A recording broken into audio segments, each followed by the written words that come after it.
7 حالات ما ينفعش تذاكر فيهم الفيزياء بتاعت ثانويه عامه. من غير دخول في تفاصيل، الفيديو ده مختصر وهديك الزيتونه بتاعت بتاعت الموضوع ده. ما تنساش تعمل لي لايك وتشير وتشترك لو كنتش لسه اشتركت. بص يا معلم، هديك 7 حالات ما ينفعش تذاكر فيهم. مختصر كده، الفيديو مش هيعدي 3 دقايق.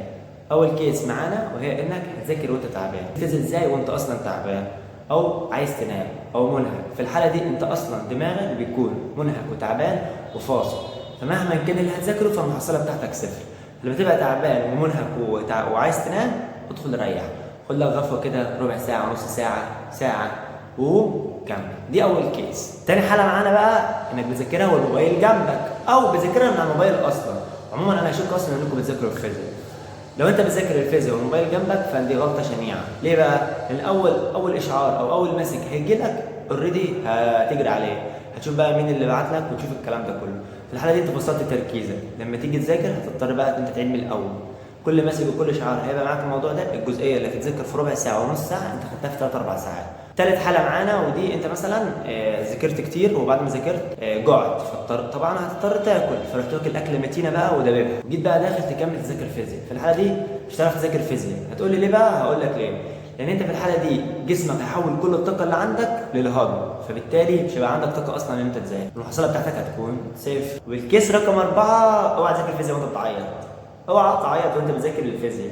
ليه بقى؟ لان في الحاله دي المشاعر السلبيه اللي عندك كلها هتقلل تركيزك وهتفصلك من المود وهتخليك اصلا مش طايق نفسك. في الحاله دي هو عموما لو انت بتعيط مش هتذاكر اصلا. الكيس رقم 5 اللي معانا، اوعى تذاكر الفيزياء في مكان فيه دوشه. لو انت مثلا من الناس اللي هي بتشغل اغاني وانت بتذاكر او تسمع ميوزك والكلام ده، فالكلام ده كله غلط. هتقولي ليه بقى ما ينفعش اعمل كده وانا بذاكر الفيزياء؟ هقول لك هو عموما ما ينفعش تعمل كده وانت بتذاكر اي ماده، بس المواد اللي فيها تركيز زياده مش هينفع معاها ده. ممكن ينفع مع المواد اللي هي محتاجه حفظ، انما مواد محتاجه تركيز مش هينفع، لان انت دماغك مش هيبقى مركز في الماده وهيبقى مركز مع الصوت، او هيبقى مركز في الماده ومش مركز مع الصوت، هيبقى في تشتت.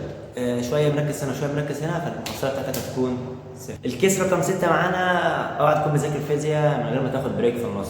عموما انا اشك ان انت بتذاكر فيزياء اصلا. يعني لو انت ما خدتش بريك في النص وفضلت بقى شغال تدح في الحاله دي دماغك هيفصل، كل اللي انت ذاكرته هيكون راح عليك على الفاضي. انت ممكن ما تاخدش بريك وانت بتحل، وانت بتذاكر لازم تاخد بريك.